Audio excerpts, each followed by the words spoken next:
Hello. Uh, Once again, we are back.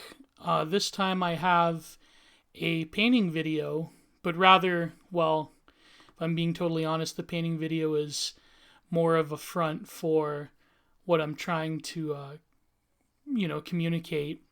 What would you call it? A mini lecture with a painting. So instead of a soup and a sermon, you get, and I guess an aesthetic soup and a sermon.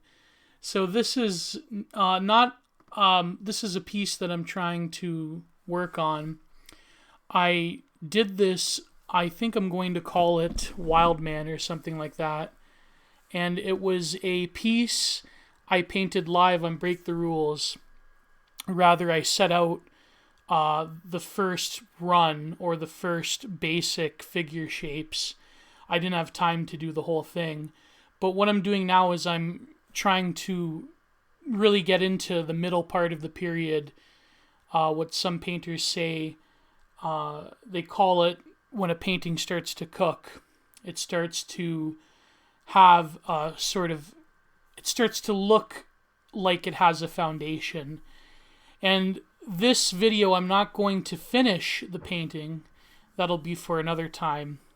But basically, I wanted to talk about, since the subject matter of the painting itself, and just to briefly go over it, it's a painting of this. I believe it was in Australia.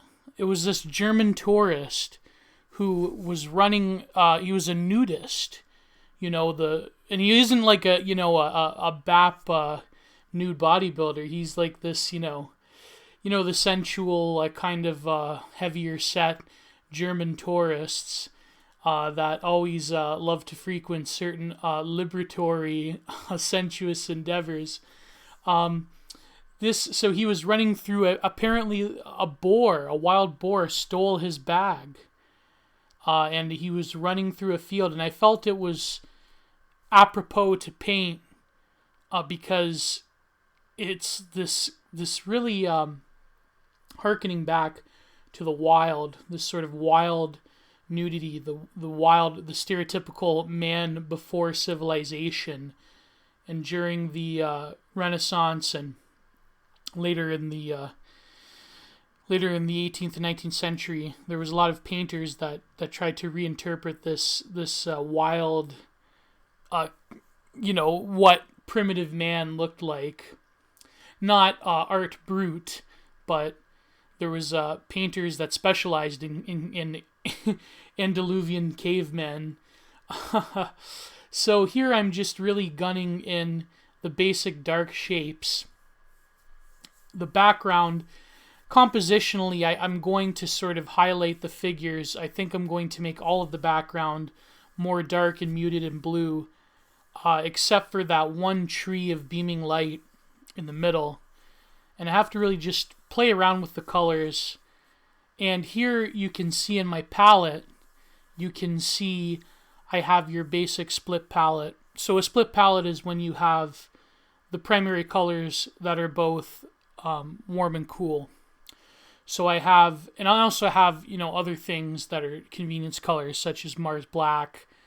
But basically, I have earth tones plus split primary. So I have, besides white, I have cerulean blue with ultramarine. I have cad red cad red hue with alizarin crimson permanent, and I have burnt sienna, yellow ochre, and Indian yellow. Indian yellow I like because it's a nice warm mid-tone blue. It gets the best sky colors and the best foliage. It's not as washed out as lemon yellow or cad yellow light. So Indian yellow is the best for me. And of course, the only red I really use, I'm starting to use a bit more cadmium red, but the only red I really use is alizarin crimson. It is, and I use a permanent version, obviously. So what I wanted to talk to everyone today about using the painting as a backdrop is I wanted to talk about the place of nudity in general in the history of art and the history of painting. Because when you talk about nudity in performance art, that just opens up another can of worms. And I'm more, because I'm a painter, I know through that lens what the male and female nude represent. And so I feel that, and so sorry, here I'm just basically putting in the foliage as fast as I can. And I just want to keep everything really simple. I unfortunately, the problem is I should have painted the background first and then added the figures later, which is what I usually do. But I think I'm going to basically simplify the shape of the man and the figures in the foreground. And I think I'm still going to add those like little group of figures in the background, but I'm going to have to just paint them as abstractly as possible. They're on the other hillside, like in the very far back. And they're all sort of just like looking at them. I've edited out some figures. Some of them I don't think I'm going to add. I think the guy like right directly in front of him, or sorry, behind him, I'm going to probably still put in. Anyways, I wanted to talk about, this was a few weeks ago, and there seems to be, I don't know why, but it seems to me that when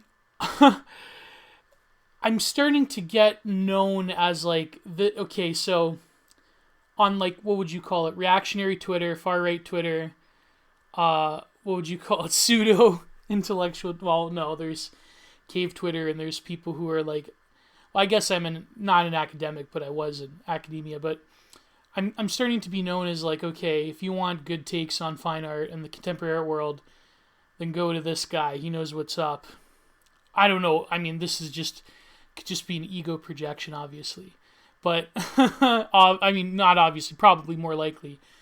And, I occupy a different space than someone like Owen Cyclops. He has his own views and takes, and he has his own approach to art, and I'm different. But I feel that, people like me and Owen and Paul Talk, we occupy this unique space of critiquing art and engaging with, not even engaging with, but rather providing a view of the contemporary art world that is different than your typical, like, basic conservatism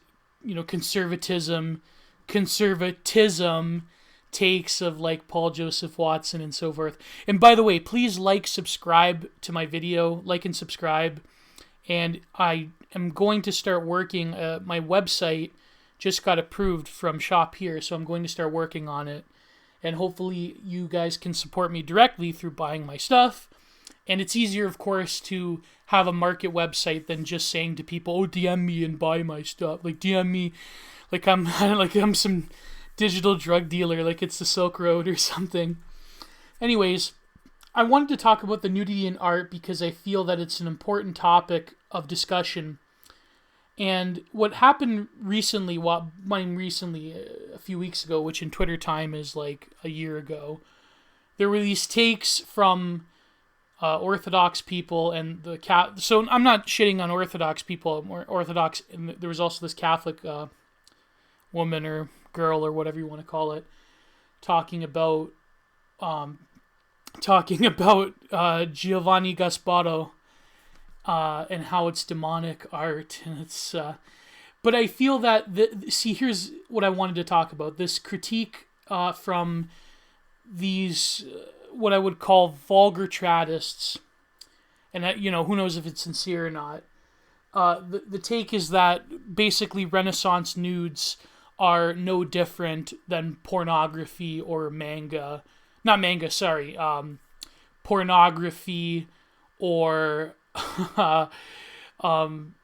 what do you call it, hentai, that there's no difference between them, and you and if you look at one and you disapprove of one and you admire the other, then it's bad and it's evil, and the evil sex thoughts will get into your head. And I don't want to belittle this. Okay, I want to belittle that take. I forget who it was, but I'll post the screen cap. because it's just a ridiculous, just downright dishonest take. And I was arguing with people, and one person was arguing with this person, and as much as a lot of my friends are anime people, they saying that, like, you're prejudiced, that you're saying that these cat girls that are hugging each other with glistening buttocks and licking each other, that, oh, that's just made for fetishism, and the Renaissance art has higher ideas involved in it. The problem, I feel, is that you're viewing art through a modern context. And by the way, I'm well aware that this rant video might go on beyond the painting video anyways, but I'll put some images after. The problem is that you're viewing things through a modernist context. What I mean by that is a lot of these, like, let's face it, a lot of these kids, instead of going through their edgy fedora phase, they're going through an edgy, like, trad religious phase, because, and I hate to talk of it as a phase, because the problem with a lot of evangelism on these online spheres is that, when you have an aesthetic sensibility, and it's edgy, and it's transgressive, and it's something that you do to piss people off around you, that's not the way you should approach faith. And I feel that it's doing a disservice to whatever it is, Orthodoxy or Catholicism, to just, like, basically LARP as, like, I'm so trad, like, and we all know the memes, right? And the problem with that, the reason I bring it up is because you're viewing these works of art throughout antiquity and nowadays.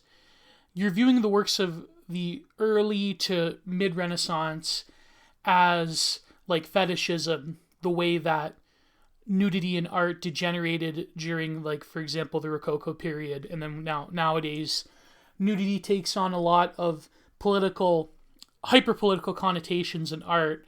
And I feel that the problem is because our culture is so marinated in the smut of pornography and the pornification of basically every avenue of life and existence, you're taking that sort of presentist view and you're reflecting it onto the past. Because the reality is that, generations before us, they had a different view of nudity than we do. And it's not a cope. And see, this is the game, though, because it's basically like, it's like, with any extremist political organization. I'm not saying they're extremists. Like, obviously, I consider myself a traditional Catholic. But it's like any sort of, I wouldn't say extremist political organizations, but rather I would say the LARP of extremist politics. It's saying that, you're not a white nationalist enough, you're not a communist enough, you're not this enough, you're it's this purity spiraling, and I know I hate this word because it discounts a lot of people who have genuine concerns over the media that people consume that claim to be something that they're not. But when it comes to the objective value of these works of art, I would say that it is a purity spiral in a way, because you are saying, the setup is obvious that, you are not as pure as me because you think that these works from the old masters, everything should just be Greek iconography, everything should just be like religious painting without nudity. And it's like, oh, if religious painting has nudity in it, then it's not good, because it's, and the setup is that, I'm obviously, I can control myself more, because this is like your cope, this is like your way around it. But the problem with that analysis is, in this particular case, is that, you're not ODing on red pills. Rather, you are taking this very deep unconscious distaste, and I hate to say this, I hate to, like, ruffle feathers here, but you're taking this deep unconscious distaste you have for yourself and people around you that are, from a very early age viewing pornography, and you have a very, distorted view of nudity itself. So nudity now just equates sexuality in general. But really, the artists and the people consuming this art at the time, they didn't have the same view. They may have, and there was this one comment that I received saying that, well, the Renaissance painters, they were inspired by the Greeks. It was the sort of revival of Hellenism and Greek humanism, and therefore the Greeks were pederasts, so they So it was, and there was, and granted, in certain paintings, certain works by painters like Caravaggio, there was a sexual overtone. In the early works of Botticelli, there obviously was a sexual undertone, but later on, but this is the problem, later on, it became more refined when nudity was allowed to flourish, because in the very early Renaissance, you could only do nudity if it depicted the scenes of Adam and Eve. So basically, every painter was doing scenes of Adam and Eve. But the reason that they viewed nudity differently is that they weren't making nude art for pure titillation. They were making it because they had a different attitude towards nudity and sexuality. And the great genre paintings of history were basically nudes, because this was expressing the most primal instincts of mankind.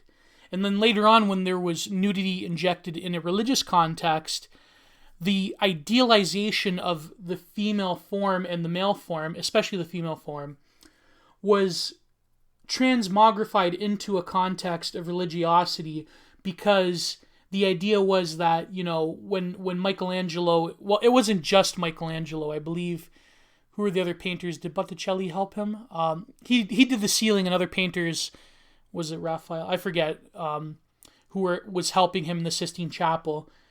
They, when you look at the great religious paintings, when you look at Titian, you look at the old masters, even certain alliterations to nudity in the works of, Fra Angelico, when you look at them, they're not purposefully, they don't have the same sensuousness that pure erotic paintings had later on in other periods, way later, like in the Rococo and so forth. And also, the reason why the nude is so prominent is because in a sort of metaphysical, heavenly Christian context, this is the vessel that God has granted you, and nudity, the nude body, is a perfect specimen of creation. And the problem I feel is that you're speaking to, this particular Orthodox person, I believe he's a follower of Jay Dyer, talking about how it's no different than pornography. You're transmitting an alien art context, and again, this is a debate as well. If iconography is art, is iconography itself an aesthetic? And I don't think so, because to me, iconography is similar to the Eastern forms of religious art, such as the Taoist Chinese literati Sumi ink paintings, which I have to get back to doing. And even in Japan, when you had certain forms of nudity in Japan and China, until, like, let's face it, heavily westernized art forms that came way later, like kabuki theater, they don't have the same influence. Like, they have a different purpose because it's a spiritual practice. It's not an aesthetic per se. Now, unfortunately, like all of these aesthetics, Greek iconography, because it's so heavily stylized to be a certain way, to have a certain look and a certain flatness and a certain reproduction for obvious spiritual reasons, it's become an aesthetic. And, people, they do blasphemous things, like they'll have like George Floyd as the Greek icon, which is ridiculous. But Greek iconography is different, and the problem is that you're taking the context of Greek iconography and you're importing it into the Renaissance, like Mediterranean and Germanic although the Flemish painters, they had nudity, but it wasn't of the same like sensual, not just sensual, but it wasn't of the same like rosy, full-bodied nature as us Italians, because there's always, like, I hate to say it, there's always like an id sort of, like, there's a sort of weird relationship us Italians have towards sexuality that's passion and guilt mixed together.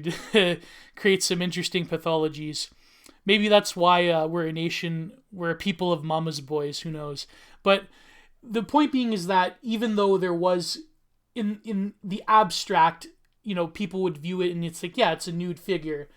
It wasn't meant for the consumption of as such as nudity.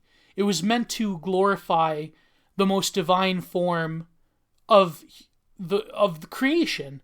And the reason for this is because as an artist, the highest pursuit since even before the Renaissance, the highest goal of an artist is to replicate, not just replicate, but rather replicate's a bad word because then we're getting into like the different forms of realism and photorealism and so forth, but rather to depict through the lens of the artist and through the lens of what the milieu that informs the artist, the world creation, the sort of the Heideggerian revealing of the nude form through the context of the heliospheric religious Christian world that the Renaissance was still very much a part of.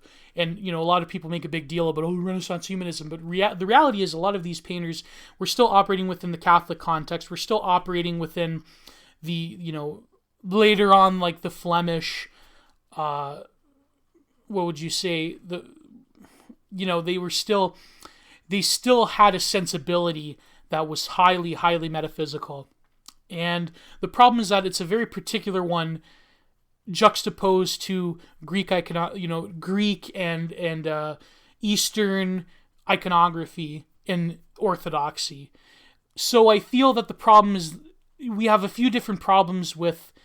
I'm repeating myself, but the problem is that you're infusing these ideas that all nudity is inherently suspicious, to say the very least. This is a very modern view in the sense, it's an unintentional modern view from vulgar tradism to say that all nudity in art is basically pornographic, because the world itself as we live in right now is extremely, on a hyper-real level, infused with pornography and allusions to polymorphous perversity everywhere.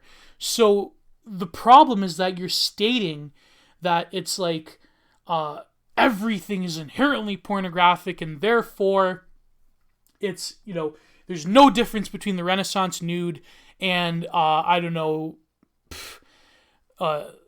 OnlyFans thoughts and pornography and all of that stuff. So I wanted to read some passages from the brilliant Kenneth Clark book. And unfortunately, Kenneth Clark, he does devolve somewhat into vulgar tradism near the end. But this is the book, Kenneth Clark, The Nude, A Study in Ideal Forms. A Study in Ideal Form. So, and of course, one of my favorite books by him is in Civilization. Civilization is great, but his book specifically on the landscape. So this is page 9, page 8 to 9. So, let's see. The desire to grasp may be united with another human body is so fundamentally a part of our nature that our judgment of what is known as pure form is inevitably influenced by it. And one of the difficulties of the nude as a subject for art is that these instincts cannot lie hidden, as they do, for example, in our enjoyment of a piece of pottery, thereby gaining the force of sublimation, but are dragged into the foreground, which they risk upsetting the unity of responses from which a work of art drives its independence, or independent life. Even so, the amount of erotic content a work of art can hold in solution is very high. The temple sculptures of the 12th century India are undistinguished exaltations of physical desire, yet are great works of art because their eroticism is part of their whole philosophy, spiritual philosophy. Apart from biological needs, there are other branches of human experience of which the naked body provides a vivid reminder: harmony, energy, ecstasy, humility, pathos. And when we see the beautiful result of such embodiments, it must seem that if the nude as a means of expression is of universal and eternal value. But this we know historically to be untrue. It has been limited both in place and in time. There are naked figures in the paintings of the Far East, but only by an extension of the term they can be called nudes. So in Japanese ukiyo prints, the passing shows of life, which includes without comment certain intimate scenes usually allowed to pass unrecorded. So, it wasn't just pure nudity. It wasn't meant for that.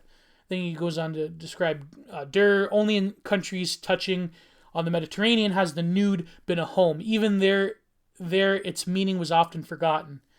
So the Etruscans, 3/4 of their art to Greece, never abandoned a type of tomb figure in which the defunct man displayed his stomach with complacency that would have shocked a Greek profoundly. So let's move on ahead to page 26. The academic nudes in the 19th century are lifeless because there are no... I'm sorry. I'm very sorry, Paul Rhodes. I'm sorry. You're probably listening to this. But I know this is your favorite. I'm very sorry. But hopefully we'll debate this out and break the rules. The academic nudes in the 19th century are lifeless because they're no longer embodied real human needs and experiences. They were among the hundreds of devalued symbols that incubated the art and architecture of the utilitarian century. Oh boy. Eat your heart out, Boucher. The nude has flourished most exuberantly during the first 100 years of the classic Renaissance, when the new appetite for antique imagery overlapped the medieval habits of symbolism and personification. So, again, this is my point, is a lot of these, in particular trad Orthodox people, they want to return to pure symbolist art, which I don't have a problem with, but you have to understand the context in which the Renaissance nudity arose from. Pure medieval habits of symbolism, personification. It seemed then that there was no concept, however sublime, that could not be expressed by the naked body, and no object of use, however trivial, that would not be better for having been given human shape. At one end of the scale was Michelangelo's Last Judgment. At the other, the door knockers, candelabra, even handles of knives and forks. Moving on. Nothing is not spiritual. And to the second, it might be objectived, and frequently is, that the similitude of the naked Venus is not what we need in our hand, but what we are cutting up food or knocking at the door, to which Benvenuto Cellini would have replied that since the human body is the most perfect of all forms, we cannot see it too often. In between these two extremes was the forest of nude figures, paintings, or carvings in stucco, bronze, or stone, which filled every vacant space in the architecture of the 16th century. Such an insatiable appetite for the nude is unlikely to recur. It arose from a fusion of beliefs, traditions, and impulses very remote from our age of the aesthetic sensation the nude enthralled. Yet even the new... sense and specialization. Even then, in the new self-governed kingdom of the aesthetic sensation, the nude is enthralled. The intensive application of great artists has made it into a sort of pattern for all form constructions, and it is still a means of affirming the belief in ultimate perfection. Now, nor are we likely once more to cut ourselves off from the body as in the aesthetic experience of medieval Christianity. We may no longer worship it, but we have come to terms with it. This is where I disagree with him. We are reconciled to the fact that it is our lifelong companion, and since art is concerned with sensory images, the scale and rhythm of the body is not easily ignored. So yeah, basically, I'll get into it, but this is from near the end of the book, 345. Let's see. But beyond mere realism, there is another reason for depicting the naked body stripped of the garmentation or garments of antique harmony. And this, within the limits of language, I must not explain, for it represents the last violent twist in the history of the nude. For few more horrifying images ever have been put before us than the paintings of naked prostitutes Rouault, executed in the years 1903 to 04. What has compelled the gentle people of Gustave Moreau to turn from biblical scenes and Rembrandt-esque landscapes to the monsters of brute depravity? Fundamentally, no doubt, the neo-Catholic doctrine of his friend Leon Bloy, by which, in the lukewarm materialistic society of 1900, does it ring any bells, people? Absolute degeneration came closer to redemption than did worldly compromise. But the curious thing for our present purposes is that Rouault should have chosen to communicate this beyond through nude. He has done so precisely because it gives most pain. It has hurt him. He is savagely determined that it will hurt us. All those delicate feelings which flow together in our joy at the sight of an idealized human body, the Venus, shall we say, of Botticelli or of Giorgino, are shattered and profaned. The sublimation of desire is replaced by shame at its very existence. Our dream of a perfect humanity is broken by this cruel reminder of what, in fact, man has contrived to make out of the raw material supplied to him in the cradle. And from the point of view of form, All of that was realized in the nude on its first creation, the sense of healthy structure and clear geometric shapes and their harmonious displays has been rejected in favor of lumps of matter swollen and inert. So even here, nudity represents something deeply profound as a commentary of our own age. And of course, Rouault is one of my favorite painters of that time, and I want to do more work on him. But of course, it's very hard to find a lot of records. So this is the last page, 370. Let's see. Two of Henry Moore's most satisfying works in the stone recumbent figure of 1938 and the wooden reclining figure of 1946. Many different associations converge in these carvings. In the former, there is feeling of the mahir, the memory of rocks worn through the sea. In the latter, there is a pulsation of the wood heart, like a crusader's head, burrowing into the hollow breast. But in both, these conflicting memories are resolved by their subordination to the human body. And in fact, they develop two basic ideas of the nude, first embodied in the Dionysius and the Elysios of the Parthenon. The stone figure with bent knee rising from the earth like a hill, the wood figure with a vertical thorax and open legs, struggling out of the earth like a tree, not without a powerful suggestion of sexual readiness. Thus, modern art shows even more explicitly that the art of the past, that the nude does not simply represent the body, but relates to it by analogy to all structures that have become part of our imaginative experience. The Greeks related to this by their geometry. 20th century man with his love of mathematical symbols must have at the back of his mind analogies of far greater complexity, but he has not abandoned the effort to express them visibly as part of himself. The Greeks perfected the nude in order that man might feel like a god, and in a sense there is still its function, for although we no longer suppose that God is like a beautiful man, we still feel closer to divinity in those flashes of self-identification when throughout our own bodies we seem to be aware of a universal order. So Kenneth Clark is going through the development of the nude from, ancient to Renaissance to modern, and there is a troubling sort of relationship with the nude and the erotic and the pornographic, but that is a relatively recent development. So from an artist perspective, the reason the nude is so highly prized is because you can do so many different things. There is such a struggle to capture the certain curves or the certain musculature of men and women, especially of the women in Renaissance painting. There is a difficulty with having the right size and proportion and development of the female nude in particular, because a lot of male nudes that are idealized can be structured in such a way to make it easier. The forms, the shapes are more angular.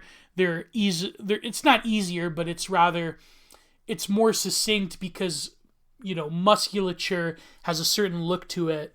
Whereas a lot of feminine figures, they're dramatically different from one another. So if you look at a nude from Botticelli, they're going to look different from a later nude from, say, Zorn.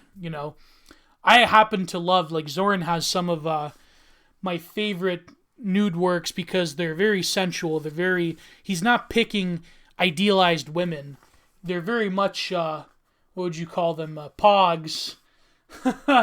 They're very much corn-fed beautiful girls, if you know what I mean. So, therefore, the artist is given more of a challenge, but more of a struggle to achieve this idealized heavenly form of beauty in the nude than with clothing because clothing after a while can become kind of formulaic. It can hide certain intricacies of the human body that's very difficult to depict. So this is why nudity was seen as the idealized form, the perfect form of creation that was transmitted into every single context in life, both sacred and profane, philosophic and simplistic, rudimentary, entertainment, to the highest forms of the pursuits of human knowledge and otherworldly knowledge.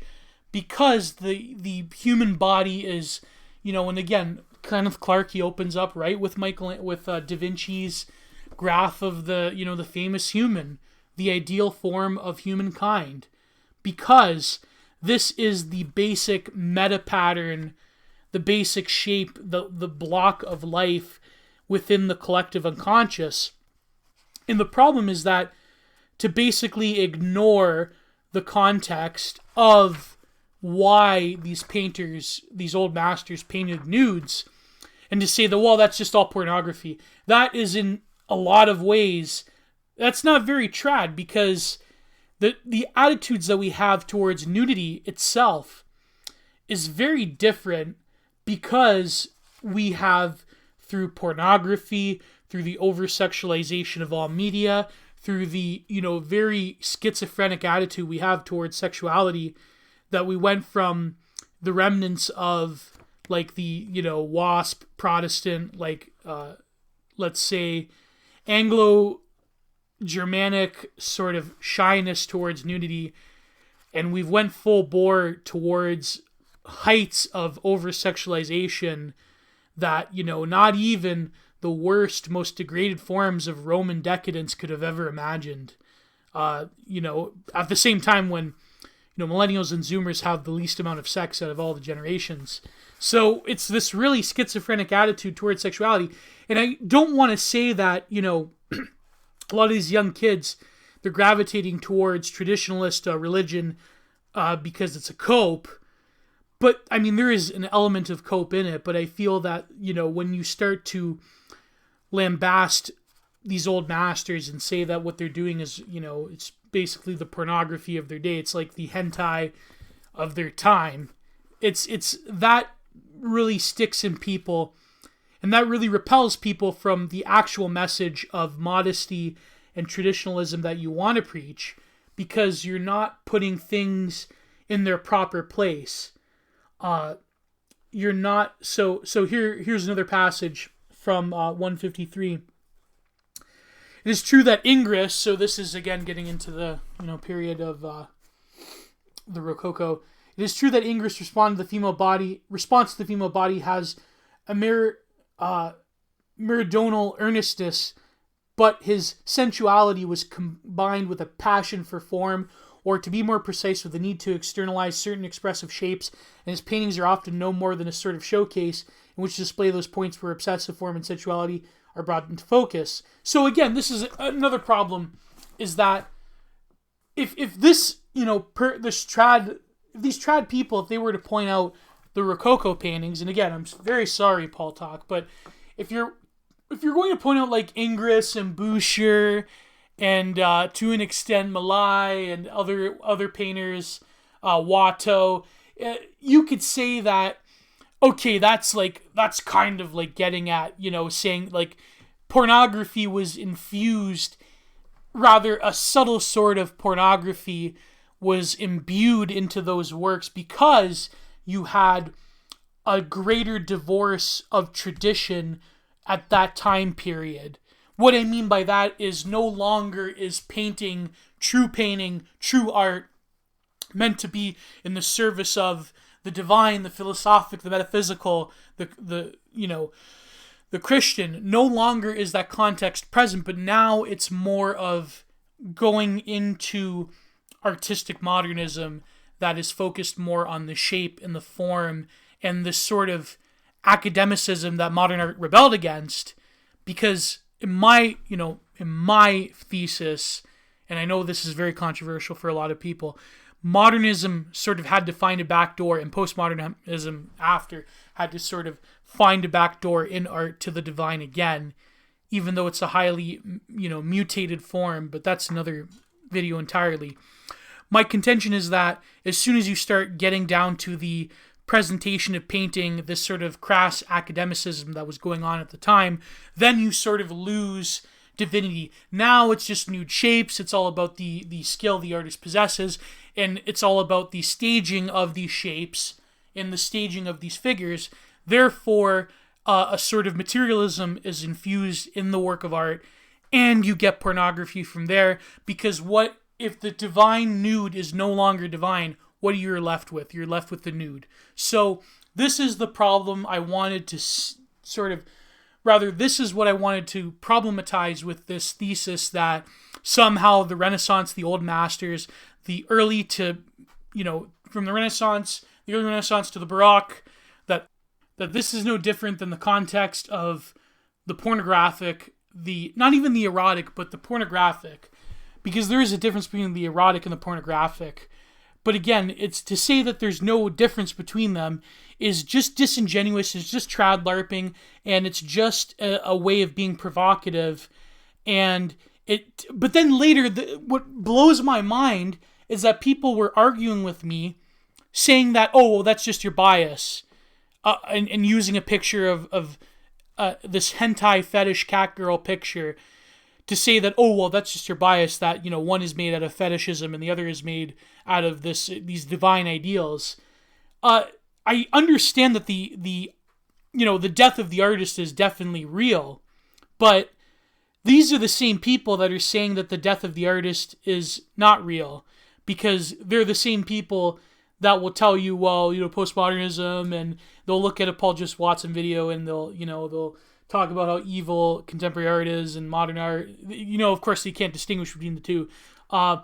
These people that are using the example of art that was actually made for the purposes of onanism, saying that that's, using that as, a counterexample to a nude by Titian or Dürer or Botticelli or Giotto. It's ridiculous. It's not just ridiculous, but it's trying to argue something that is not in its place or context, which is exactly what traditionalists have a gripe with when it comes to modernity itself. Everything is out of whack. Everything is no longer interpreted. It's this historicism, and there's no longer these transhistorical truths. Well, I hate to say it, but the Renaissance painters, they were trying to get at transhistorical truths. And it's to me, it's wild how they're trying to make this argument, just, I don't know, maybe to get at the Catholics, who knows. Or even the Catholic ones, this one person that was saying that Giovanni Gasparo is demonic or something, and that the figures, they look all naked, and it's just this stereotypical version of Catholic or Orthodox piety and modesty that not even the theologians would have. Well, I wouldn't go that far, but I would say that it's kind of difficult. Now, I'm not an expert in any of these things, but in terms of Orthodox and Catholic theology, but certainly there is a place for nudity, especially within a Catholic context in terms of art and the art that was commissioned.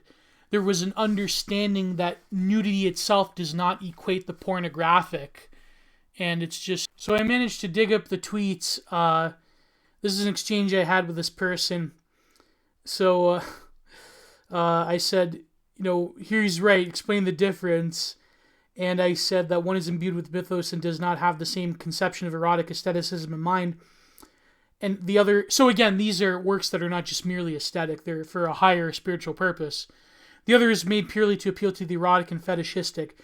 Then this person replies, it was not made purely for that purpose. Most people who like it think it looks cute, and that it is the main reason why they like it. Just projecting your prejudices like everybody else. And then, of course, this person gets ratioed, and the image is not cat girls, elf girls, and they're all groping each other. And one person in the comments said because there's certain lumps in certain places, it may be a fuda. What do they call it? Fuda? Yeah, not fuda. What do they call it? Just general trans. And so it's kind of it's... I hate to say this is a cell phone, but it's kind of a cell phone. So yeah, so then I go on to explain, because so he says purely to appeal to the erotic fetish is your projection, because you can't see past that, as if there is some strict separation between erotic art and symbolic representation. No, there isn't, but there is a separation between what is the pornographic and the erotic and the symbolic, right? So you by definition, you can't find any sort of symbolism within the pornographic, because it is for a base, utilitarian, degenerative purpose. The left picture is lower quality cartoon, sure, but this is irrelevant to the point. So then he, uses examples from the temple at Karnak, and then one by Botticelli. I love saying it that way. It's because Waldemar Jukowski says it that way. So then I said, strict separation. Again, you in fact reveal your ignorance because you can't separate what is actual eroticism and what is just pornography, or the intent of the Renaissance nude, which doesn't come with the same connotations towards nudity in of a sense to the aesthetic as we know it. You're doing this revisionist vulgar tradism that's ironically using anime that was intended to titillate possibly trans to make some point defending an erasure of distinctions, an obvious bait post. So yeah, that's this is all I'm going to say. Then a mutual of mine said, asked, okay, what is the purpose, Geo? Then I said, a lot of the early Renaissance painters used male figures and the females came off looking masculine till later. They were often in genre paintings depicting mythological scenes of nudity or barbarism, etc. But later on, the feminine nude became the highest representation of beauty, and furthermore, it was also the most complex achievement of any painter to depict the curvier proportions of the feminine nude more convincingly, lacking the harder edges of male bodies that could be easily exaggerated with the musculature. It was only till much later that the nude gave way to eroticism, like 19th century academic painters, the Rococo decadents like Boucher, they were pretty much bourgeois kitsch, proto-pornography of the time. Then he replies, by the way, shout out to LT Camarillia the Third. LT Camarillia the Third. He followed me for quite a long time. It's funny looking at some of Butcher's work. He conceals the female body, basically teasing to paint the erotic, and I think it's rather artful and kitsch is too harsh of a judgment. Yeah. So, I mean, it kind of is a too harsh of a judgment. I mean, there were people that came after Boucher that totally ruined it. But anyways, this has just been a discussion of the nudity in art and why I want to push back against this vulgar tradism and why it's this sort of, historicism to say that, it's not historicism, it's this presentism that's taking the conceptual roots of why nudity was such a popular subject in the Renaissance and saying that it's equivalent to modern pornography. It's solely absurd. I didn't even know why I'm doing this video. It's just absurd. Anyways, thank you very much. Like, subscribe, and hopefully in the future I will have a Patreon and a website where you can buy my art and support me. That's all coming real soon in the new year. So thank you very much, everyone. I love you. God bless, and goodbye.